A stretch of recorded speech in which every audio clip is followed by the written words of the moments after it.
እንዴት አላችሁልን ክቡራትና ክቡራን? ዛሬ አዲስ ጨዋታችን ከስቱዲዮ ወጥቷል። የስዕል ፍላጎት ያላቸው ስዕልን የምትወዱ የት ናቸው? ዛሬ የስዕል ወዳጆች ልዩ ፕሮግራም ለእናንተ አዘጋጅቻለሁ። የሚገኘው በአዲስ አበባ ዩኒቨርሲቲ ኤፍቢ ካምፓስ ተብሎ በተለምዶ በሚጠራው በገብረ ክርስቶስ ደስታ የስነ ጥበብ ቤተ መዘክር ውስጥ ነው የሚገኘው።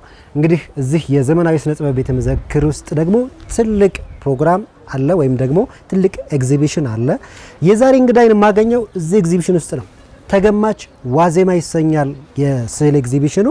ስለዚህ ዛሬ እዚህ ገባና እንግዳይን አገኘዋለሁ። ምንጫወታቸው በጣም ደስ የሚሉ ሀሳቦች አሉ። ከኛ ጋር ብቻ ቆዩ። ይህንን ዝግጅት ወደ እናንተ ስናደርስ ኢትዮ ቴሌኮም አብሮን አለ። ኢትዮ ቴሌኮምን እጅግ አድርገን እናመሰግናለን። ቀጥታ እንገባለን፣ ስዕሉን እናያለን፣ የዛሬ እንግዳችንን እናያለን።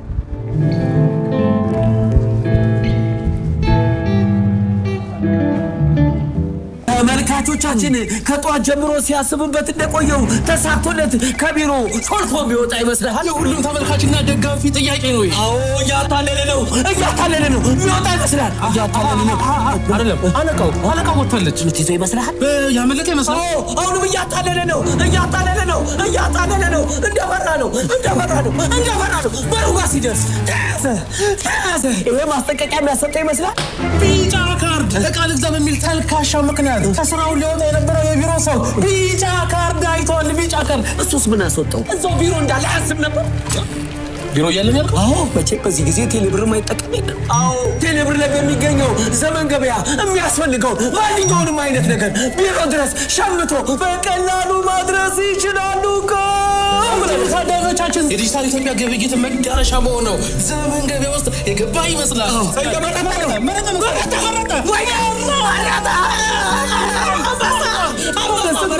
ይሄንን ቀሚስ ባይገዛ ኖሮ አልቆለት ነበር። የቅድሙ ማስጠንቀቂያ ትምህርት የሆነ ይመስለኛል። ደረሰ። ተመልካቾቻችን ቀሚሱ ቢሮ ደረሰ። ከተባለ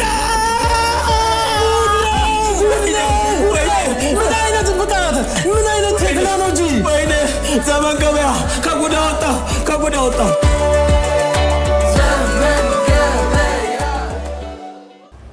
ሰላም ሰላም ኃይልሽ ሰላም እግዚአብሔር ይመስገን። ሰላም ነው፣ ሁሉ መልካም ይመስገን አለን። እንግዲህ ደግሞ 12ኛውን ኤግዚቢሽን አዘጋጅተህ ደግሞ ጠራህ። በትክክል እንኳን ደህና መጣችሁ። እንኳን ደህና ቆየ። መልካም።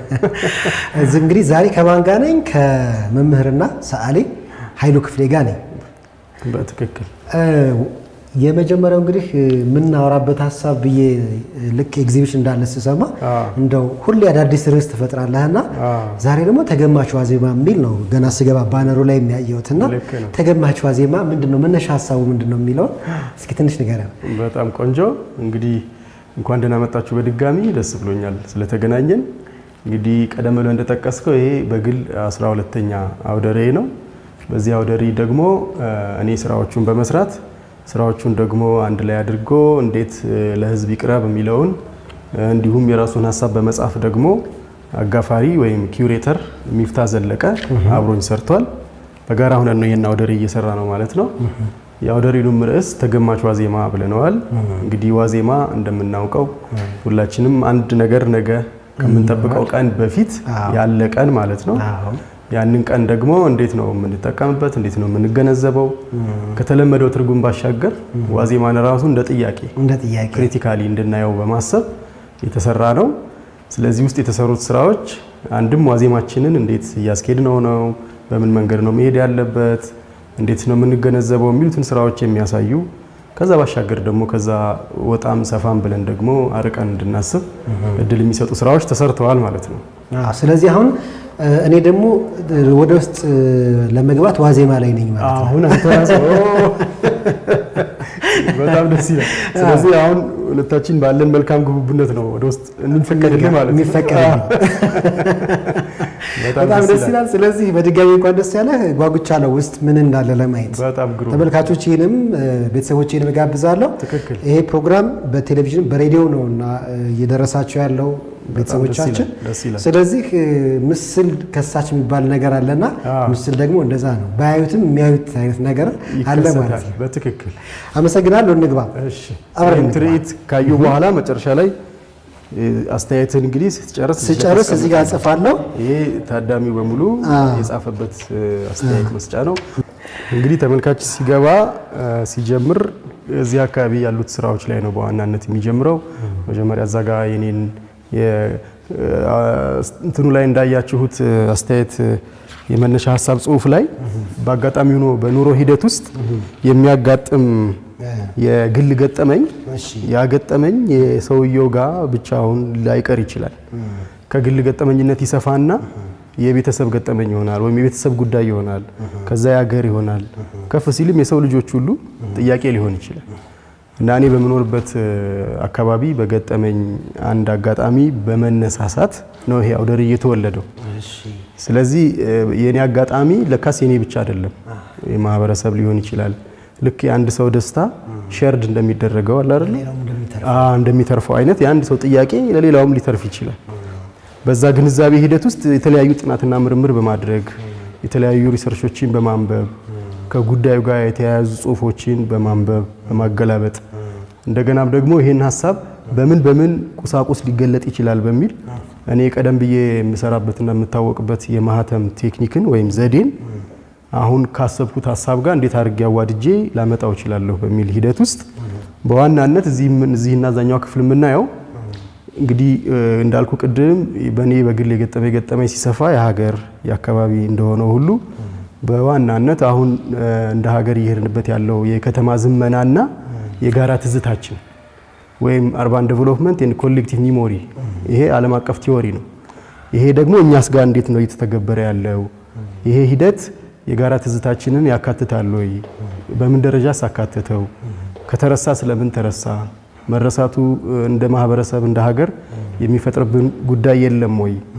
ያንንስ በምን አይነት ውይይትና ንግግር ነው ልናቃናው መስመር ልናስይዘው የምንችለው? እዚህ አውደ ርዕይ ላይ መልስ የለም። ነገር ግን ለጥያቄ፣ ለውይይት፣ ለዲስኮርስ እድል የሚሰጡ ስራዎች ግን አሉ። አንዳንዴ የማነሳቸው ሀሳብ ለሌላ ሰው መልስ ሊሆን ይችላል። ስለዚህ እዚህ ጋር በሲሚንቶ በአሸዋ በተለያዩ የኮንስትራክሽን ሂደቶች በሚሰራባቸው ማቴሪያሎች ከኔ ማህተም ጋር በማያያዝ ጥያቄ እንዲጭርብን አዲስ አቀራረብ ነው። ይሄኛው ኤክስፐሪመንትን በማድረግ የሰራሁት ነው። እንዳልኩ ደግሞ የልጅነት ጊዜንም ሳስብ አባቴ በህንፃ ሙያ ላይ የተሰማራ ነው። በዚህ አጋጣሚ የተወለድከው ደሴ ነው? ደሴ ከተማ ነው የተወለድኩት። ለባህል አምባ አቅራቢያ። አንዴ ወሎ ባህል አምባማ የብዙ ነገራችን መነሻ ነው። እዛ ክበብ እየሰራን ምናምን ስንት ነገር ለዚህ ለደረስንበት መስመር ትልቅ አስተዋጽኦ አድርጓል። ለኔ ብቻ ሳይሆን ለብዙ የኪነ ጥበብ ባለሙያዎች እና ልጅነቴን እንደዚህ በደሴ ከተማ ሳሳልፍ አባቴ የህንፃ ባለሙያ ስለነበር ከሱ ጋር ብዙ አሳልፍ ነበር እና አሁን ላለኝ የአስተሳሰብና የምርምር ዝንባሌ አባቴ ያደረገው አስተዋጽኦ በጣም ትልቅ ነው። እንደውም የሚባል አባባል አለ እኮ የሰው ልጅ የልጅነት ታሪኩን እየመነዘረ የሚኖር ፍጡር ነው ይባላል። ማንም ሰው አሁን ያለበትን ሰብዕና ቢመረምር ልጅነቱ ላይ የሆነ አሻራ ያስቀምጣል። የኋላው ድምር ውጤት ነው። እና አሁን የጋራ ትዝታዬን ሳስብ የኔንም ትዝታ አሰብኩኝ። ገባ የሀገር ትዝታ ሳስብ እኔ የኖርኩበት ትዝታም የሀገር አንድ አካል ነው በሚል የኔን የቤቴን የኖርኩበትንም ትዝታ ጭምር አሁን እዛኛው ስራ ላይ አካትቻለሁና እዚህ የምናያቸው ለምሳሌ ይሄ ስካፎልዲንግ በተፈጥሯዊ ያካሄዱ የሚያገለግለው ህንፃ ለመስራት ለመወጣጫ ነው። እዚህ ግን እኛ እሱን አስገብተን ሐሳባችንን ማዘያ ሐሳብ የሚወጣበት የሚወርድበት አደረግ ነውና ተመልካችን በጣም ተደስቶ የነበረው ያልተለመደ መንገድ የጋለሪውን መንፈስ ራሱ ቀይሮ ሐሳብን ለተመልካች ቅርብ ለማድረግ እድል መስጠት እና አንድ ሰው ዋዜማውን ክሪቲካሊ በመመልከት ውስጥ ሲገኝ ነው ነገውን የተሻለ ሊያደርግ የሚችለው። ስለዚህ ዛሬ ዋዜማችን እንዴት ነው ነገ የት ነው የሚያደርሰን? እንደ ማህበረሰብ የጋራ ትዝታን ዋጋ በመስጠት ውስጥ ስንሄድ የጋራ ራዕይ ሊኖረን ይችላል። ነገር ግን የጋራ ትዝታ የሌለው ማህበረሰብ የጋራ ራዕይ ላይኖረው ይችላል ይባላል። እኔ ቅድም እንዳልኩ በልጅነት የኖርኩበት አካባቢን ቤቴን መንደሬን ሳስብ ይሄ ቤት ምንድነው ነው የሚለው የትርት ርዕስ አሁን ፊዚካል ቤት ከምንለው ቅጥር ባሻገር ኮንሴፕቹዋል የሆነውን ቤት እንድናስብ እንድንወያይ እንድንነጋገር እድል የሚፈጥር ነው እና በዚህ ሂደት ውስጥ በአጋጣሚ ነው ማንም ሰው ቤት እንደሆነው የኛም የኖርኩበት ቤት አሁን ለተለያዩ ልማት ተፈልጎ ቤቱ ፈርሷል። ወደ ሌላ ቦታ ሄደናል፣ ምትክ ተሰጥቶናል። ግን ያ ለረጅም ዘመን የኖርኩበት አባቴም እናቴም ልጆቼም የኖርንበት ቤት ፊዚካሊ ሲፈርስ በሐሳብ በኮንሴፕቹዋል ቤት እንዴት ነው ላስቀረው የምችለው ብዬ ሳስብ የተፈጠረ ነው። አሁን የቤት ቁጥራችን ነው ለምሳሌ 152 የኖርኩበት የቤት ቁጥር ነው። እነዚህ አባቴ እኔ በመኖርበት ሰዓት ለሊት ጸሎት በሚያደርግ ሰዓት ድምጹን ሰማው ነበር። ያ ድምጽ ለኔ እንደ ቤት ነው ኮንሴፕቹዋሊ። ስለዚህ ለሱ ምልክት እንደዚህ የምንጠጣባቸው እቃዎች ማቴሪያሎች የአባቴ እቃዎች ናቸው እነዚህ እና ከኔ የቤት ቁጥር ባሻገር ደግሞ ሌሎች ቁጥሮች የተጨመሩት የማንኛውም ሰው ቤት ሊሆን ይችላል ይሄ እና ከኔ ሐሳብ አስፍቶ የሁሉም ሰው ቤት ከፊዚካል ቤት ባሻገር ኮንሴፕቹዋሊ ቤትን በሐሳብ ልናስቀረው የምንችለው እንዴት ነው የሚለውን ታሳቢ በማድረግ የተሰራ ነው ማለት ነው። ስለዚህ አንተንም እጠይቃለሁ ቤት ምንድነው የሚለውን ሐሳብ እንግዲህ እኔ ምናልባት ቤት ምንድነው የሚለውን ሐሳብ ባንዴ ላልመልሰው እችላለሁ። ትክክል አይደለ? ትክክል። እየቆየው እየኖርኩ መልሰው ይመስለኛል። አንደኛ ያው የኔ ኖርኩበት የወላጆቼ ቤት አለ። ሁለተኛ ደግሞ አሁን የምኖርበት ቤት አለ አይደለ? ራሴን ችዬ ስወጣ ስለዚህ ቤት ብዙ ነገር ይሆናል ብዬ ስለማስብ አሁን ባንዴ መልስ ማግኘት አይመስለኝም ይችላል። ይሄ ጥያቄ ግን አይምሮ ላይ ይሰለሰላል። ሁሌ ይሰለሰላል። የሆነ ጊዜ ግን በሆነ ቀን ቤት ማለት ለካ ይሄ ነው ላለ አመሰግናለሁ። እንቀጥላለን። ወደዚህኛው እየገባን ይመስለኛል። ሌላኛው ዋናውን ሐሳብ የተሸከመ ተገማች ዋዜማ ሁለተኛው ክፍል ነው ይሄኛው። እዚህኛው ቅድም እንዳያቸው ስካፎልዲንጎች ወይም መወጣጫ ብረቶች ያሉ ህንፃ ለመስራት እና የተወሰኑት ስራዎች እኔ ከማነሳቸው ሐሳብና ማህተሞቹ ከያዙት የገዘፈ ረቂቅ ሐሳብ አንፃር ግድግዳ እንዳይዙ አስበናል እና ሰማይ ላይ እንዲንጠለጠሉ ነገር እና ጎን ለጎንም ይሄ ኮንሴፕቹዋል ቢልዲንግ ልትላቸው ትችላለህ። ይሄ ፊዚካሊ ማንገባባቸው ግን በሐሳብ ልንኖርባቸው የምንችሉ ህንፃዎች ልንል እንችላለን። ሰው ልጅ በምድር ላይ የተወሰነ ማንነት ብቻ የለውም። በምድር ላይ በተወሰነ ቦታ ብቻ አይኖርም። አለፍ ስንልም እኮ ከዚህ ምድር ላይ አልፎ እስከ መሰወር መድረስ እንችላለን አይደል? የምድር ህግ እንዳይገዛን ሁላ እስከ መሆን መድረስ እንችላለን። እና ካለንበት አሁን ወቅታዊ ጉዳይ ከፍ ብለን እንድናስብ ረቂቅ ነገሮች በዚህ ምድር ላይ እንዳሉ እኔ በተረዳሁትና በመረመርኩት በማህተሞች በኩል ሳጮልቅ ያገኘኋቸውን ሐሳቦች ግን ደግሞ ህንፃ በሚሰራበት ሁኔታ ተደርድረው ለምሳሌ አሁን እዚህ ጋር ብናይ የወረዲ አንድ ትልቅ ህንፃ ነው ሊመስል የሚችለው። የተለያዩ ማህተሞች ውስጡ አሉ። እነዚህ እንደ መስኮት ልናስባቸው እንችላለን። እነዛ መስኮት ውስጥ ጥበብ ነው የከተትኩት እኔ። የጋራ ትዝታችንን ሊወክሉ የሚችሉ ምልክቶች ናቸው። በጣም ብዙ አይነት ማህተሞች ነው። በጣም ብዙ አይነት ማህተሞች ከጥንት ከአክሱማይት ዘመን ጀምሮ እስከ ቀዳማዊ ሥላሴ ድረስ ያሉ የጀነራሎችም የንግስቶችም የአገር መሪዎችም የፊታውራሪ ቀኛዝማች የምንላቸው እነሱ የተጠቀሟቸው ማህተሞች ናቸው። እነዚህ ደግሞ አንድም ዘመንን ከማስታወስ ባሻገር የጋራም ትዝታዎቻችን ናቸው። እዛ ከጀርባ ስታያቸው ይሄ ሽቦና እንትኑ ልክ አንድ ህንፃ ሊመስል ይችላል አይደለ? ስታያው ልክ ነው። የአሰራር ፕሮሰሱም ራሱ በስቴፕል ገን በተለያዩ ጉዳዮች ነው። ስለዚህ አሁን እየሄድንበት ያለው የከተማ ዝመና ላይ እነዚህ የጋራ ትዝታዎቻችን ታሪኮቻችን የመጡ ነው አሁን ላይ እየደረሰ ነው። በምን ሁኔታ ተካተዋል፣ በምን ሁኔታ አሁን ሂደቱ ላይ ዋጋ ይሰጣቸዋል ወይስ የሚሉትን ለማሳየት ነው። እና ህንፃ ደግሞ ያው እንደምታውቀው አረንጓዴ ይለብሳል አይደለ? መከላከያ ነገር እስኪያልቅ ድረስ ይለብሳል። እኔ ደግሞ በዛ ያንን ሜታፎር ተጠቅሜ ነጠላን ያለበስኩት። ለምን? ነጠላው ራሱ በነገራችን ላይ ለዚህ ፐርፐስ ታስቦ በመሃል ሰፋ እንዲል ተደርጎ ሸማኔ የሰራው ነው። እንዲሁ ዝም ብሎ የተገዛ ሳይሆን ከዚህ ፕሮጀክት ጋር እንዲያያዝ እና መሸፈን የሚለው ሂደት በራሱ አሁን እኔ ከማነሳቸው ሐሳቦች አንፃር የአንድን ነገር ክብርም ሊገልጥ ይችላል። ለምሳሌ በእኛ በትውፊታዊ ስዕል ውስጥ ትውፊታዊ የቤተ ክርስቲያን ስዕሎች ይሸፈናሉ፣ ታቦት ይሸፈናል። በቤት ውስጥ ስትኖር እንደ ማህበረሰብ የምታከብረውን ነገር ትሸፍናለህ እና መሸፈን የአክብሮት ለዛ ነገር ዋጋ የመስጠት ተምሳሌት ነው።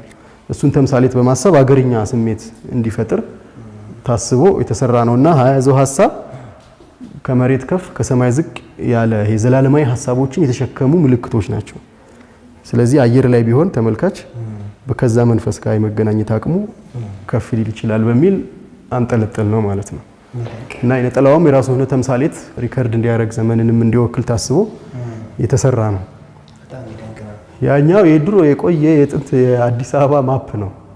በጣም የቆየ ነው እና ማፖቹ በተለያየ መንገድ ሆነው ተሰነጣጥቀው ተንጠልጥለው ነው እነሱ ያሉት እና ልክ አሁን የወደቀውን ጥላም ካየኸው የሙዚቃ ስሜት አለው እንደዚህ የምንድነው የሚባለው አኮርዲዮን ትክክል። እና ጥላው ያንን ፈጠረልን እንጂ እኛ ግን መጀመሪያ ስናስበው ልክ ይሄ እኛ ከምንሄድበት መንገድ ባሻገር ከኛ ጀርባ ያለ እጅ ጥያቄ ነው ማነሳው ለዲስኮርስ ምክንያት እንዲሆን ለንግግር እድል እንዲሰጥ ነው የሚያነሳው። እና ባለሙያዎች እንደሚሉት አርት ኢዝ ኦልዌይስ ዘ ሴንተር ይባላል። ማለት መሀል ላይ ሆኖ ዳርና ዳር ያለውን አካል ወደ መሀል አምጥቶ ውይይት ለመፍጠር ምክንያት የሚሆኑ ስራዎች የሚሰራ እንደማለት ነው። እና በሂደት ደግሞ እንደዚህ ትላልቅ ስራዎች ተንጠልጥለው በጣም ተደጋግመው የተሰሩ ስራዎች ባሉበት ውስጥ ደግሞ አንድ ብቻዋን የምትታይ ማህተም ልትኖር ትችላለች። በመጠን በጣም ትንሽ ናት። ስለዚህ ሰው እዚህ ውስጥ ገባ ብሎ ልክ እንደ ቤት እንዲሰማው ሆኖ ምንድናት ብሎ እንደዚህ ያያታል ማለት ነው። ነጥሎ ያወጣታል። አሁን እዚህ ጋር በጣም የተደጋገሙ ብዙ ማህተሞች ስራዎች አሉ። እቺ ግን ብቻዋን ያለችው ሰው ለዚች ማህተም ይበልጥ አቴንሽን እንዲሰጣት ፈልገናል ማለት ነው። ስለዚህ ጠጋ ብሎ ምንድናት ማናት ብሎ እንዲያት እድል ይሰጣል ማለት ነው። እና ግባና እያጠንተን እስኪ ወደ ቤት ግባ እስኪ ወደ ቤት ሌላ ቤት ይሄ እቴጌ ጣይቱ ብርሃን ዘኢትዮጵያ የሚራ ስለዚህ ስለ አዲስ አበባ ስለ ከተማ ዝመና ስናስብ አሻራቸው ከስማቸው ጀምሮ ነው የሚለውም ማሰብ አለብን። አንድ ነገር ዴብዝ ያለው ነገር ለማግኘት በደንብ መቆፈር አለበት ወደ ኋላ። በጣም የሚገርም ነው። አሁን አረፍ ብለን ትንሽ እንጫወት ሌሎች ጨዋታዎች። ግሩም መልካም ግሩም። እሺ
በቴሌብር ሂሳባችንን በቀላሉ ስንጋራና ጉርሻ ስንሰጥ እንዲህ ነን። ቴሌብር ጤና ይስጥልኝ። ቀኔን ደስ በሚል መንፈስ ጀምር የባንካችንን ደንበኞች ማስተናገድ የሚሰጠኝ ልዩ ደስታ እያሰብኩ ነው። ስራዬን እንድወደው ያደርጉኛል። ግሩም ሐሳባቸውን ሊያሳኩ የጀመሩትን መንገድ ከዘመን ባንክ ጋር ሊጓዙት ስለመረጡን እኛም ትልቅ ውጥናቸው ውስጥ ቦታ ስላለን ደስ እያለኝ አስተናግዳቸዋለሁ። ደንበኞቻችንን ባሉበት ቦታ ተገኝተን ስናገለግላቸው የበለጠ ክብር ይሰማናል። በወዳጅነታችን ስኬት፣ በስራችንም ውጤት ደስ እያለን እንውላለን። በስራዬ ተደስተው የሚሰጡኝ ምላሽና ስኬት ትልቁ ክፍያዬ ነው። በማንኛውም ቦታና ሁኔታ ባንካችን ቀልጣፋ ምላሽ አለው።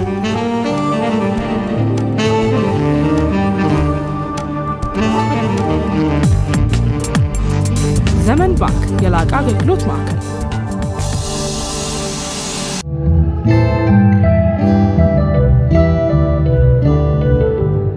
እንግዲህ መምህርና ሰዓሊ ኃይሉ ክፍሌ እኔ ዛሬ ደስ ብሎኛል በጣም የአዲስ ጨዋታ እንግዳ የሆነ ይህንን ሙዚየም ማለት እችላለሁ ከስዕልም ያለፈም ስለሆነ ማለት ነውና እስኪ አሁን ሌሎች ቀሪ ሁለት ክፍሎችን እንግዲህ እናሳቃኛቸዋለን በምስል ለቤተሰቦቻችንና ጠቅላላ ያለ ሐሳባቸው ምንድነው ሌሎቹ ክፍል ከዚህ ከተገማቹ ዋዜማ ምን አይነት አስተዋጽኦ ነው ያላቸው? በጣም ግሩም።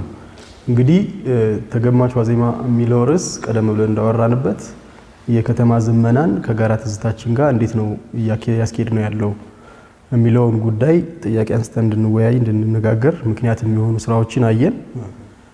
ዳርና ዳር ያሉት ሁለት ክፍሎች ደግሞ በስተግራ ያለው አንዱ ክፍል እንደዚሁ የጋራ ትዝታችንን በማህተሞች በኩል የት ድረስ ጥልቅ እንደሆነ የት ድረስ ረጅም ሊያስኬደን እንደሚችል በጋራ ምን ልናነሳቸው የምንችላቸው በጎ የሆኑ ሐሳቦችና ጊዜዎችን ሊያስታውሱ የሚችሉ ስራዎች በማህተሞችን በመደጋገም ወይም ኢንቴንሽናሊ ሪፒቴሽን በማድረግ የተሰሩ ስራዎች ይታያሉ። እንዲሁም ደግሞ ማህተሞቹ ራሳቸው ከነበሩበት ቦታ ወጥተው ለምሳሌ አሁን ማህተም ብለን ስናስብ ከአንድ ደብዳቤ ስር ላይ ነው የሚመቱት አይደል?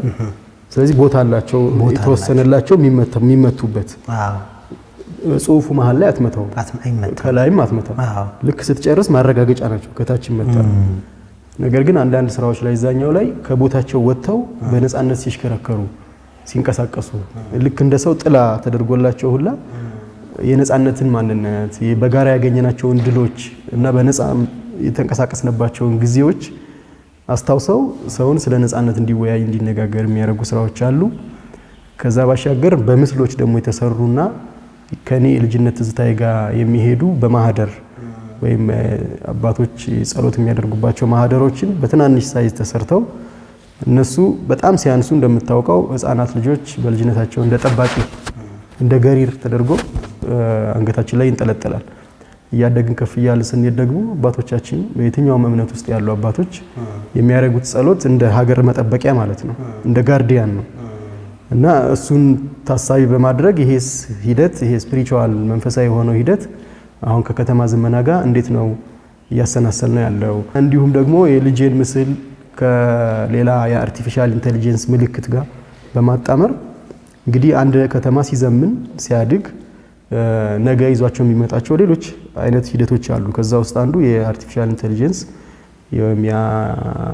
የአስተውሎት አንዱ አካሄድ ነው እና ያ በነገ ልጆቻችን ውስጥ ሊያመጣ የሚችለው በጎና ተቃራኒው ተጽዕኖ ተረድተን እንዴት ነው ልጆቻችንን ዛሬ ልናዘጋጃቸው የምንችለው? እንዴት አይነት ንቃተ ህሊና ላይ ሊኖሩ ነው የሚችሉት? ከተስፋው ይልቅ ስጋቱ ነው የሚያመዝነው ወይስ ተስፋው ነው የሚያመዝነው የሚለው እንድንወያይበት እንድንነጋገርበት ከኛ ምን ይጠበቃል የሚሉ ስራዎችን የሚያመለክቱ ስራዎች ተሰርተዋል። አሁን ደግሞ እዚህ የተቀመጥንበት ክፍል ደግሞ በጣም ትላልቅ ማህተሞች ያሉበት እስካሁን እዛ ጋር ማህተሞቹ በትናንሽ ሆነው ተደጋግመው በምክንያት የተደጋገሙ ልክ አሁን ለምሳሌ በጸሎት በመናረግ ሰዓት አንድን ጸሎት 12 ጊዜ ልንል እንችላለን፣ 41 ጊዜ ኪራራይሶ ልንል እንችላለን እንደየእምነታችን። ያ መደጋገም እኛ ውስጥ የሚፈጥረው በጎ መንፈስ አለ። ስለዚህ ያንን ታሳቢ ተደርጎ ተሰርተዋል። እዛ ጋር በተለያየ መንገድ ውስጥ በሲሚንቶ ውስጥ በሽቦ ላይ በመናምን ተይዘው ሊሆን ይችላል። እዚህ ጋር ግን የምናያቸው ማህተሞች በነፃ ከነዛ ከተደጋገሙት ማህተሞች ውስጥ ተመርጠው የጎሉ ናቸው እና ኢንቴንሽናሊ ወይም ታስቦበት የዚህን አውደ ርዕይ መንፈስ ከፍ ሊያደርጉ የሚችሉ ወደ ተሻለ ሰብአዊ ልዕልና ሊወስዱን የሚችሉ የሰው ልጅ በምድር ላይ ሲኖር ስለተፈጠረበት ከፍ ያለ ሰብዕና ለመድረስ እንዴት ነው መሄድ ያለብን ብለን የምንጠይቅ ከሆነ እነዛን ጥያቄዎች እንድንወያይ ምክንያት የሚሆኑ ማህተሞችን ጎልተው ተሰርተዋል ማለት ነው። በጣም ደስ ይላል። በጣም ደስ ይላል። እዚህ ብዙ ነገሮችን ያዩት ከጀርባችንም ያለው በዚህ በኩልም ያለው ትልቅ ሀሳብ ነው። የነናኩቶ ለአብ አለ እዚህም ጋር ልክ እንደዚህ ርዕሰ መኳንንት ራስ ወሌ ብጡል ጌጣይቱ ወንድ የአድዋ ጀነራሎች ናቸው። እዚህ ጋር የምናያቸው ማህተሞች በአድዋ ጊዜ የዘመቱ ጀነራሎች የመቷቸው የነጻነት ማህተሞች ናቸው። እዚህ ጋር ደግሞ የሴቶች የኢትዮጵያ ሴቶች የስራ ማህበር ትክክል የሚል ማህተምም አለና ብዙ ትልልቅ አሁን ይሄና እነዚህን ስዕሎች ጀርባ ምን ሀሳብ ማንሳት ፈለኩ። እዚህኛው አውደ ርዕይ ከበፊቶቹ ምንድነው የሚለየው መሰረታዊ ሀሳብ? ከዚህ በፊት ጀግኖች ብለህ ጀግኖች የስኮዲያኛው ማህተም ትዝታና ቁጭት የሚሉ የተለያዩ ርዕስ የተሰጣቸው አውደ ርዕዮች ነበሩ እንዳልከው። ይሄኛው አውደ ርዕይ ምናልባት በጣም ከዛሬ ጋር የተገናኘ ዛሬን ትናንትን ተገንዝበን ዛሬና ነጋችን ላይ እንዴት አይነት ነገር ልንሰራ እንችላለን የሚለውን ጉዳይ ዋዜማችን ላይ ሆነን እንወያይ እንነጋገር የሚለውን ሐሳብ ይበልጥ ከፍ ለማድረግ የተሰሩ ስራዎች ስለሆኑ ከዛ ውጭም አንድ አለ የምንለው በኢትዮጵያ ውስጥ ዘመናዊ የስነ ጥበብ ማሳያ ሞደርን አርት ሙዚየም መቅረቡ ሐሳቡ ምን ያህል ከፍ ያለ ነገር ከጀርባው እንደያዘ ለውይይት ለሌላ የእውቀት መስኮች ለምርምር እድል የሚሰጥ ስራዎች እንደተሰሩ የሚያሳይ ነው። እስከዛሬም ከመጣሁባቸው የአሰራር ዘዴዎች ደግሞ ይሄ በጣም ሙከራዊ ስራዎች የተካተቱበት ኤክስፐሪመንታል የሆኑ ስራዎች ዛሬን ሳንለቅ ግን በመጠንም በብዛትም በሳይዝም የተሰሩበት መሆኑ ከዛ ባሻገር ደግሞ በጨለማ ክፍል ውስጥ ገብተን እስካሁን ውጪ ላይ ሆነን ያወራናቸውን ወሬዎች ወደ ውስጥ ተመስጠን በብርሃን ታጅበን የምንመሰጥበት ከራሳችን ጋር የምንነጋገርበት የምናብሰለስልበት ስፍራም አለ እና ይሄ በብዙ ሂደቶች ዛሬ ከነበሩ ትንሽ ከፍ ያደርገዋል ማለት ነው። ያንተ የስዕል መነሻዎችን የት ነው የምታገኘው? አንዳንዴ ያው ስዕል የጋዱ ዓለም ነጸብራቅ ነው ወይም ደግሞ የተፈጥሮ ነጸብራቅ ነው ይባላል ብዙ ጊዜና ከየት ነው አንተ ስዕሎችን ሀሳቦችን የምታመጣቸው? እንዴትስ ነው እነዛን ስዕሎች የምትፈጥራቸው? ምን አይነት ሁኔታ ውስጥ ሆነ ነው የምትስላቸው? እንግዲህ ሀሳብ አንተ ፈልገኸው አታመጣውም። አንዳንድ ጊዜ ድንገት አሁን ለምሳሌ ይሄ አውደ ርዕይ የተወለደው እኔ በምኖርበት አካባቢ ውስጥ በተፈጠረ አንድ ገጠመኝ ያ ገጠመኝ እኔን ስለነካኝ ያ አጋጣሚ ደግሞ የኔ ብቻ እንዳልሆነ ስረዳ ድምጹን ሳሰላስለው ከፍ ብሎ ይሄ አውደ ርዕይ ተዘጋጀ። አንዳንድ ጊዜ ደግሞ ከንባብ ሊመጣ ይችላል። ከምታነባቸው መጽሐፍቶች ከምትውላቸው ሰዎች ጋር ከምታደርገው ውይይት፣ ንግግር፣ ሀሳቦች ሊመጡ ይችላሉ። እንዲሁም ከኑሮህ ከቤት ተነስተህ መስሪያ ቤትህ ወይ የምታስብበት ቦታ እስክትደርስ ድረስ የሚያጋጥሙ የተለያዩ ገጠመኞች አሉ። ከዛ ጋር ሊገናኝ ይችላል። እኔ በብዛት ሞር የጋራ ትዝታዎች ላይ አንድ የሚያደርጉን ጉዳዮቻችን ላይ በተለይ ታሪክ በጣም ያስደስተኛል። እነሱ ንባቦች ላይ እነሱ አይነት ውይይቶች ላይ ብዙ ጊዜ ራሴን አስቀምጣለሁ እና እነዛ የማገኛቸውን ሀሳቦች ግን አሾልኬ ጉዳይ እንዲሆኑ ምክንያት የሚሆኑ አይነግብ አካል ግን ማህተሞች ናቸው። ላለፉት 12 ዓመት ሐሳቤን ማስተላልፈው የምጠይቀው ራእዬን ምኞቴን ቅርጻ ሲጄ ለተመልካች ቅርብ ማድረገው በማህተሞች በኩል ነው ማለት ነው። እነዛ ማሰባቸው ሐሳቦች መመረምራቸው የምጠይቃቸው ጥያቄዎች በተለይ ሰነዶችን አርካይቮችንና ማህተሞችን መነሻ በማድረግ የምሰራቸው ናቸው። ለምሳሌ ማህተሙ ራሱ ናኩቶ ለአብ ይጠቀምበት የነበረ የእጁ ማህተም ነው። እዛው ቤተ መቅደሱ ባለው ሙዚየም ላይ ነው ያገኘሁት። እሱን ሜትር ከ50 በሜትር ከ50 አድርጌ ከሌሎች ድርሰቶች ጋር አድርጌ ሰርቼ ርዕሱንም ብርሃን ከሰማይ እስከ ምድር ብዬ ነው የሰጠሁት። ማለት ናኩቶ ለአብ እንደምታውቀው በስጋ አልሞተም፣ ስውር ነው በኢትዮጵያ ትውፊታዊ ቤተክርስቲያን ታሪክ እንደምናውቀው። ስለዚህ የሰው ልጅ የምድር ሕግ ሁላ እንዳይገዛው መሆን እስከሚችል ጥበብና ማስተዋልን ተሰጥቶታል። ከፍታው እዛ ድረስ ነው። በመጽሐፍ ቅዱስ እንደምናውቀው እንደነ ኤልያስ እንደነ ቅዱስ ያሬድ እንደነ ሄኖክ በስጋ አልሞተም፣ ተሰውሮ። ስለዚህ እንደዚህ አይነት ሐሳቦችን ሐሳቦች አሁን ያለንበት ሐሳብ ጋር እያቀናጀን እያገናዘብን ለምንድነው ትምህርት ስርዓታችን እሱን ይበልጥ እንድናጠናቸው እንድናወራባቸው የጋራ አድርገን እንዳንነጋገርባቸው ያላደረገን? እንዴት ነው በዚህ አይነት ሰብዕና ላይ ሊገኝ የቻለው እሱ ንጉስም ቅዱስም ካህንም ሆኖ መገኘት የቻለው እያልን እንድንወያይ እንድንነጋገር። እንደዚህ አሁን የአድዋ ማህተሞች ናቸው እነዚህ በአድዋ ጊዜ የተመቱ የነጻነታችን ማህተም ናቸው። ነገር ግን ማህተሞቹ ደግሞ ከመሰራት ባሻገር በጣም የሚያስደንቀኝ ማህተሞች ውስጥ ያሉት ምልክቶች በጣም ረቂቆች ናቸው። ማለት ስለ ራሳችን እንድናስብ፣ እንድንመራመር፣ እንድንጠይቅ፣ በራሳችን የሀሳብ መሰረት ላይ እንድንቆም፣ የአባቶቻችን እናቶቻችንን ጥበብ እንድንፈትሽ፣ የነሱን ዳና እንድንከተል ምክንያት የሚሆኑ ናቸው። ይሄ ቅርታ ግን እዚህ ጋር ለምሳሌ የቀድሞዋ ክብርት ፕሬዝዳንት ሳህለወርቅ ዘውዴ የጻፉት ነገር አለ። ኢትዮጵያ የትልቅ የስነ ጥበብ ታሪክ ያላት ሀገር ናት።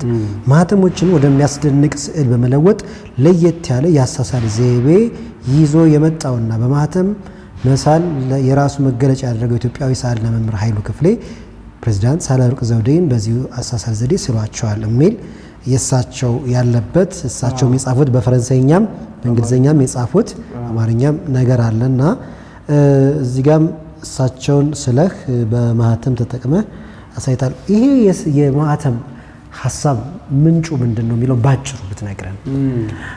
እንግዲህ እንዳልኩ እኔ አጋጣሚ የተፈጠረው የተለያዩ ሰነዶችን ደብዳቤዎችን ማገላበጥ ማንበብ ስለምወድ ከደብዳቤዎች ስር ደግሞ እንደምናውቀው ማህተም አለ እና እኛ አንዳንድ ጊዜ ከንባቡ ይልቅ ቅርጹ ሊማርከን ይችላል እንደ ሰዓሊ። ስለዚህ እዛ ጋር ያለው ከደብዳቤው ጀርባ ያሉት ማህተሞች ልዩነታቸው፣ ውበታቸው፣ ያቀራረጻቸው ሁኔታ እየማረከኝ ሲመጣ እንግዲህ እግዚአብሔር ነው ይሄንን ሊያዘጋጅ የሚችለው፣ ከኛ አቅም በላይ ነው ጥበብ። ለምን በማህተም ልሰራ አልችልም? ለምን በማህተም ስዕሎችን አልሰራም? በሚል የተለያዩ ሙከራዎችን ሳደርግ የሰጠኝ ውጤት አርኪ በመሆኑና ጓደኞችም የጥበብ መምህራኖችም በሰጡኝ አስተያየት በዛ እየሰራው ነው የምገኘው። አሁን ያነሳው የክብርት ፕሬዝዳንት ምስልም የሰራሁት የተለያዩ የሴቶችን ማህተም በማጥናትና በመፈለግ በመመርመር የተሰሩ ነው እና ምስላቸውንም ሰርቼ ለጓደኛቸው ወይም ለአማካሪያቸው ሰጣሁት። እሱ በስጦታ መልክ ሰጣቸው እና የተሰራበትን መንገድ አሰራሩን ሁኔታውን ሲያዩ ሰዓሊው ቤተ መንግስት መጥቶ ሊያወራኝ ይገባል ልንነጋገር ብለው ቀጠሮ ተያዘልን። ሂጄ አሁን እንዳወራው እንዴት እንደሰራሁት ለምን እንደሰራው እንዴት በማህተም መስራት እንደጀመርኩ እና ከምስላቸውን ባሻገር ማስተላለፍ፣ መጠየቅ፣ መመኘት የፈለኩትን ለዚች ታላቅ ሀገር ምን እንደሆነ አስረድቼ ተወያይተን ከተመለስን በኋላ የፌስቡክ ገጻቸው የትዊተር ገጻቸው ላይ ስለኔ የጻፉትን አሁን ቅድም ያነበብከው ማለት ነው። ማን ነበር ይዞህ ወደ ወሎ ባህል አምባ የወሰደ? በጣም ደስ የሚል ጥያቄ። አሁን በአሜሪካ ሀገር የሚኖር ሃርቫርድ ዩኒቨርሲቲ መምህር ነው፣ የስነ ጥበብ መምህር ነው። መክብብ ወዳጆ ይባላል። እሱ አርት ስኩል እየተማረ እኔ ደሴ ምኖርበት አካባቢ የቤተሰቦቼን ፎቶግራፍ እያስመሰልኩ በር ላይ እየሰራሁ አገኘኝ እና የኔ ታላቅ ወንድሜ እሱ ጓደኛ ነው። እሱን ለመጠየቅ ሲመጣ እኔ እዛ በር ላይ ስዕል እሰራለሁ። እንዴ እንደዚህ ትሰራለህ? እንደዚህ ፍላጎት ፍቅር አለህ? አዎ በልና ይለኝና እጄን ይዞ ወደ ወሎ ባህል አምባ የአማተር ስዕል ፓሌት አማተር የሰዓሊያንና ቀራጺያን ክበብ ያስገባኝ። በል ያንተ ቦታ እዚህ ነው፣ ከነሱ ጋር ተነጋገር አለኝ እና እዛ ያሉት ሰዓሊዎች በዛን ጊዜ ያገኘኋቸው በነገራችን ላይ አሁን የአዲስ አበባ ዩኒቨርሲቲ ዲን ለ8 ዓመት ሆነዋል ስነ ጥበብና ዲዛይን። አሁን እንዳውም ኖርዌይ ፒኤችዲያቸውን እየሰሩ ነው ያሉት። አሜሪካ ተለያየ ሀገር ነው ያሉት። በጣም ታላላቅ ሰዓሊዎች ናቸው። እነሱ ጋር ገባው ሲሰሩ ደነገጥኩኝ። እኔ የምሰራበት ዘዴና እነሱ የሚሰሩበት መንገድ በጣም ይለያል። እኔ በልማድ እንዲሁ ነው የምሰራው፣ እነሱ ግን በሰለጠነ መንገድ መምህር እያሰለጠናቸው። ስዩም አያሌው ይባላል፣ በጣም ታዋቂ ሰዓሊ፣ እሱ ነበር አስተማሪው። ገባው አየው፣ አንድ ቀን ሰራውና ወጣሁኝ። ደነገጥኩኝ፣ እነሱ አሰራር ከኔ አሰራር ጋር ስለሚለይ። ከአመት በኋላ ግን የክረምት ስልጠና ሰዓሊዎችን ተሰብስቦ እኔና ጓደኞቼ ሌሎችም ተጨምረን የክረምት ስልጠና ተሰጠንና ያንን ስንጨርስ ከሰለጠነው ውስጥ ደህና እጅ ያላቸውና ረጅም ሊሄዱ ይችላሉ ብለው ያሰቧቸውን እኔን ጓደኛዬን ተስፋ ሰለሞን ሁለታችንም በዋናነት አደረጉና ከፓሌት በተጨማሪ ቀስተ ደመና አማተር የሰዓሊያን ክበብ ተመከፈተልን ማለት ነው። እኛ ራሱ የቀስተ ደመና አማተር ሰዓሊ ክበብ መስራች ሆነን እዛው ከፓሌቶች ጎን ማለት ነው። እንዴት አስተዋጽኦ እንዳደረገ በዛ ዘመን በተለይ በዘጠናዎቹ የደሴ ባህልና ቱሪዝም ሚኒስቴር ሊነገር አይችልም። በጣም ትልቅ አስተዋጽኦ አድርጓል። በዚህ መሃል ደግሞ ቅድም የጠቀስኩት ስዩም አያሌው ከማስተማር ጎን ለጎን አቶ አዳፍሬ ብዙነህ እንደውም በዚህ አውደሬ የክብር እንግዳ የነበረ መጥቶ እዚህ እንግዲህ ከ25 ዓመት በኋላ አመስግኘው የደረስኩበትን አይቶ ንግግር አድርጓል። እሱ ትልቅ አስተዋጽኦ ያደርግልን ነበር። ስለዚህ ያ የአማተር ክበብ ሰዓሊ መክብብ ወዳጆ ከቤቴ ወስዶ እዛች ባያስገባኝ ምናልባት አሁን ያለውበት መስመር ሌላ ሊሆን ይችላል። ከዛ መጣህ 5 መምህራን ገባችሁ ቴሜስ ተፈሪ መኮንን ወይም የድሮ እንጦጦ ፖሊቴክኒክ ኮሌጅ። ስዕልን የት ነበር የተማርከው? ከዛ በኋላ ያሳደግከው? እንግዲህ ያን ክበብ ተምሬ 12ኛ ክፍል የመጨረሻው ማትሪክ ተፈታኝ ነው በነገር ላይ እሱን ጨርሼ ወደ አዲስ አበባ ዩኒቨርሲቲ መጣሁ። 95 ዓመተ ምህረት እዚህ አንደኛ ዓመት በዲግሪ መማር ጀመርኩኝ። በ98 የመጀመሪያ ዲግሪዬን በህትመት ጥበብ ወይም በግራፊክ አርት ያዝኩና 98 ክረምት ጨርሰን 99 መስከረም አካባቢ እዚህ ተፈሪ መኮንን ማስታወቂያ ወጣ የስዕል። የሚገርምህ በጣም አንጋፋ ትምህርት ቤት ነው እንደምታውቀው፣ ትልቅ ኮሌጅ ነው። ባለፈው ወር ላይ ሚያዝያ 19 101ኛ ዓመቱን ራሱ አክብሯል እና እኔና ጓደኞቻችን አመለከትን። ከመጀመሪያዎቹ መምህራን ካለፉት ውስጥ 5 ውስጥ አንዱ ነው የሆንኩኝ። ከዛን ጊዜ ጀምሮ ያው ስቲል እስካሁን ድረስ እዛው አስተምራለሁኝ። አሁን ራሱ ከክላስ መጥቼ ነው ካንተ ጋር የተገናኘው። ቀጣይ ዓመት እንግዲህ 20 ዓመት ይሞላኛል በማስተማር ማለት ነው። በጣም ደስ የሚል ነው። መምህርነትም ስዕልም የልብህ ሁሉም ተገናኝቶልሃል። ያስተማርክ እንደገና ስዕልንም እንዲያረክ በጣም የሚገርም ነገር ነውና በጣም ትክክል። ወደ ውጭ ስንት የት ቦታ ይላል? የት ኤግዚቢሽን አቅርበሃል? እንግዲህ ብዙ ቦታዎች እጃለሁ። መጀመሪያ ከሀገር ለመጀመሪያ የወጣሁት ጎረቤታችን ግብጽ ነው። እዛ 1-2 ጊዜ ደጋግሜ እጃለሁኝ። ዓለም አቀፍ ሲምፖዚየም በመሳተፍ ነው የጀመርኩት። ከተለያየ ዓለም የመጡ ሰዓሊዎች አንድ ቦታ ሆነው ስዕልን በመስራትና መጨረሻ ላይ ኤግዚቢሽን ማቅረብ። ከዛ በኋላ ወደ ቱርክ ቆጵሮስ የምትባል ሀገር ሄድኩኝ። እዛም እንደዚሁ ተሳተፍን። ከዛ ሩሲያም የዓለም ዋንጫ የነበረ ጊዜ እዛ አንድ 20 ቀን ቆየሁ። ዓለም ዋንጫም ላይቭ ነበር እዛ ምን ካዛን ኳሱ እንደገና ላገረሸብን ካልገባው ዘራፋ ኳስ ስጡኝና ላሳይ ስጡኝ አልኩ። በጣም ይገርም ነው። እዛ ያለ ጣሊያንም እንደዚሁ ፍሎረንስ እና ሮም የምትባል ከተማ በተለይ ዛሬ 1 ዓመት ተኩል ደግሞ በጣም ትልቅ ዝግጅት የተዘጋጀበት የቀዳማዊ ኃይለ ሥላሴ 100ኛ ዓመት አውሮፓን የጎበኙበት 100ኛ ዓመት ክብረ በዓል ሉክሰምበርግ የምትባል ከተማ ሲዘጋጅ ያ ክብረ በዓል ከፖለቲካ ባለሙያዎች የሚመለከታቸው አካሎች ንግግር ከማድረግ ባሻገር በስዕል ኤግዚቢሽን ቢታገዝ መንፈሱን ከፍ ሊያደርገው ይችላል በሚል እሳቤ የኔን ስራና የ9 ኢትዮጵያውያን ሰዓሊዎችን ይዤ ተወክዬ ሉክሰምበርግ ሄጄ እዛ ቆይቻለሁ። ከዛ በዛ አጋጣሚ ደግሞ ያው ሙዚየሞችን ወደ በርሊን፣ ፓሪስ እና ሎቭር ሙዚየም ሌሎችንም ከሙያ ጋር የተያያዘ ቤልጂየም በመዟዟር ሙዚየሞችን ለማየት እድል አግኝቻለሁ። የኢትዮጵያን የአሳሳል ጥበብ ከሌላው ዓለም እና ከሳይንሱ ጋር እንዴት ታየዋለህ? እንግዲህ ረቂቅ ነው። አሁን የጠልሰም የአሳሳል ጥበብ ራሱን ችሎ በጣም ረቂቅ ነገሮችን የያዘ ትላልቅ ሚስጥሮችን በውስጡ ያዘለ ያሳሳል ዘዴ ነው። ወይም ምልክቶችን የተለያዩ ኮዶችና ጥበቦችን ውስጡ በማድረግ በማስቀመጥ ትውልዱ እንዲፈታውና እንዲራቀቅበት በማድረግ የሚሰራበት ትልቅ ዘዴ ነው። እሱ ራሱ ሌላ የሚጠና ረጅም ነገር ነው። እንደገና ደግሞ የኢትዮጵያ ትውፊታዊ ስዕል አሳሳል ዘዴዎች ደግሞ አሉ።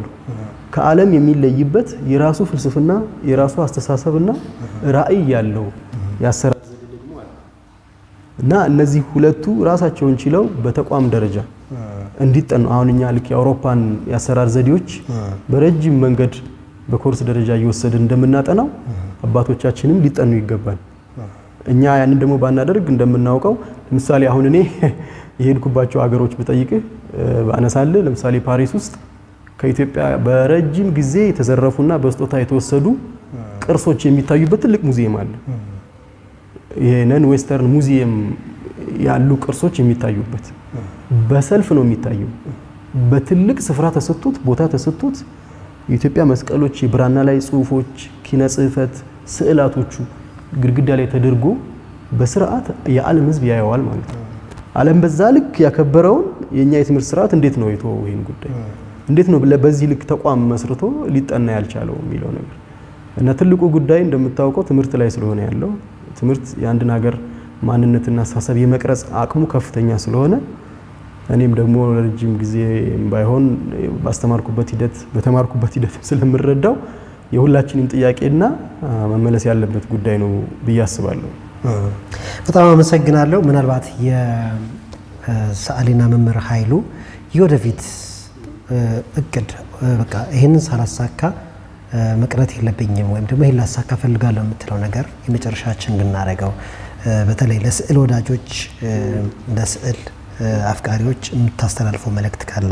በዋናነት አሁን እየሄድኩበት ያለውን የስነ ጥበብ መስመር አሁን እየሄድኩበት ካለው መንገድ ከፍ አድርጎ ለመስራት ከምንም በላይ ደግሞ የአባቶቻችን እናቶቻችን ረቂቅ የሆነው ጥበብ ተቋማዊ በሆነ መንገድ እንዲጠና እንዲመረመር ለሰው ልጆች ሁሉ በሚደርስበት ሁኔታ እንዲዘጋጅና ቅርጽ እንዲኖረው የራሴን አስተዋጽኦ በዚህ መስመር ውስጥ ባደርግ በጣም ደስ ይለኛል። ከግለሰብ አልፎ እዚች ምድር ላይ ያለው ሐሳብ በእኔ መረዳት የሰው ልጆች ሐሳብ ነው። ለሰው ልጆች ሁሉ ሊሆን የሚችል ሐሳብ አለ ብዬ አስባለሁ። ያን ደግሞ እኔ በሄድኩባቸው የማህተም ምርምር ውስጥ ባለ ግንዛቤና እውቀት እና ምርምር ደርሼባቸዋለሁ። እነሱም በምን መንገድ ለሌላው ሰው ማድረስ እንችላለን፣ ከምንም በላይ ደግሞ እኛ ራሱ ተገንዝበናቸው ለኛ ህይወት ለስጋም ለነፍሳችንም ተጠቅመንባቸው ከፍ ካለ ሰብአዊ ልዕልና እንዴት ልንደርስ እንችላለን የሚለውን ቁጭት የግሌን አስተዋጽኦ ባደርግ በተቋም ደረጃ የሚጠናበትን አጋጣሚ ቢፈጠር በሂደት ደግሞ እኔ የምሰራቸው እነዚህ ማህተሞች ራሳቸውን ችለው በሙዚየም ደረጃ የእኛነታችንን መመልከቻ ሌላ ገጽ ስለሆኑ የራሳችንን ባላየንበት አቅጣጫ እንድናይ እድል የሚሰጡ ስለሆኑ ልክ በማህተም ቀዳዳ ውስጥ አጨልቀን ደስታችንንም ድላችንንም ሽንፈታችንም ካለ የጋራ ትዝታችንንም ምንነታችንንም ጭምር ገመናችንን ጭምር የምናይበት ቀዳዳ እድል የሰጠ ስለሆነ ይህንን በትልቁ በሙዚየም ደረጃ ለሰው ልጆች ሁሉ በሚሆን ደረጃ ለማቅረብ እድል ቢኖረኝ ደስ ይለኛል። አንድ ደቂቃ ብሰጥና ስለ ገብረ ክርስቶስ አንድ ነገር ብትል ደስ ይለኛል ከመሰናበቴ በፊት። በጣም ግሩም ነው። በጣም አመሰግናለሁ ይሄን እድል ስለሰጠኸኝ። በአጋጣሚው ነው አንደኛ ዓመት ሁለተኛ ዓመት እየተማርኩኝ የሚገርምህ የኔ ጀግኖች የሚለው የስዕል አውደ ርዕይ ውስጥ አንዱ የኔ ጀግና ገብረ ክርስቶስ ነበር። የሱን ምስል በተለያየ መንገድ ሰርቼዋለሁ እና ለሱ እኔም ብቻ ሳልሆን ብዙ ሰዓሊያን ያለን አክብሮት ያለን አድናቆት እና በሱ ስራ የመነሳሳት አቅማችን በጣም ከፍ ያለ ነው።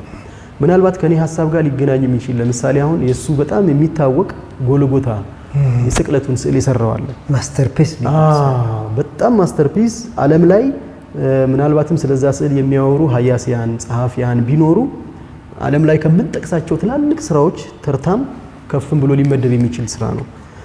በዋናነት ያን ያደረገው ነገር ምንድነው? ለምሳሌ ኢንተርኔት ላይ ገብተህ በስቅለት ዙሪያ የተሰሩ ስዕሎችን ብትፈልግ በጣም ብዙ ስዕሎች አሉ። ለምሳሌ ሳልቫቶር ዳሊ የሚባል የታወቀ ሰዓሊ ወደታች አንገቱ ተዘግዝቆ የሰራው አለ፣ ሲሰቃይ የሰራው አለ። በተለያየ መንገድ ምስሉን እነሱ በሚያስቡት መንገድ ከስቶ የሰሩት አለ። ገብረ ክርስቶስ ግን በደም ነው የሰራው።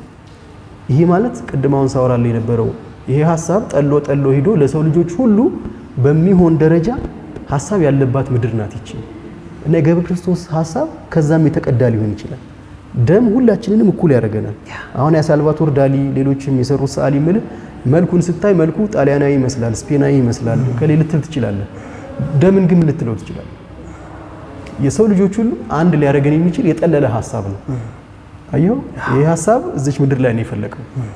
እኔም በሱ የሐሳብ ከፍታና ልዕቀት ደረጃ የምሰራቸውን ስራዎች ለማድረስ የሚሄድ የምጣጣር አንድ ወጣት ስለሆንኩኝ እዚህ ክፍል ላይ ማቅረብ መቻሌ ትስስሩ ለኔ የሚነግረኝ ትልቅ ትርጉም አለ። የህልምህ መዳረሻ ነው ማለት ነው የምታሳይበት። በትክክል በጣም አመሰግናለሁ መምህርና ሰዓሊ ኃይሉ ክፍሌ።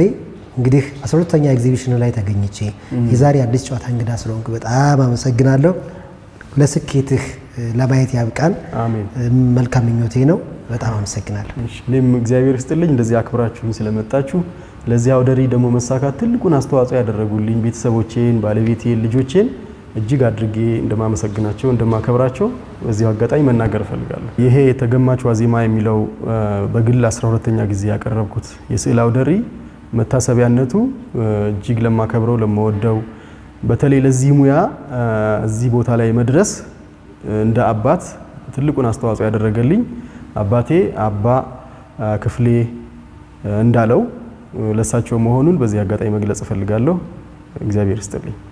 በጣም እናመሰግናለን። እኛም ለዚህ ሁሉ የተባበሩህን አብሮ በአጋርነት የሰሩትን ሁሉ በዚህ አጋጣሚ ምስጋናችን ይድረሳቸው። እነሱ ባያግዙ ኖሮ እኛም አንመጣም ነበርና መነሳሳቱንም ለፈጠሩ ላገዙ እናመሰግናለን።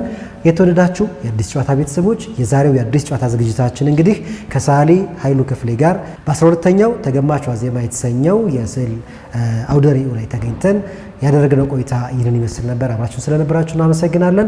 በሚቀጥለው ሳምንት በሌላ ፕሮግራም እንጠብቃችኋለን። ኢትዮ ቴሌኮም አጋራችን ስለነበረ ከልብ አድርገን እናመሰግናለን።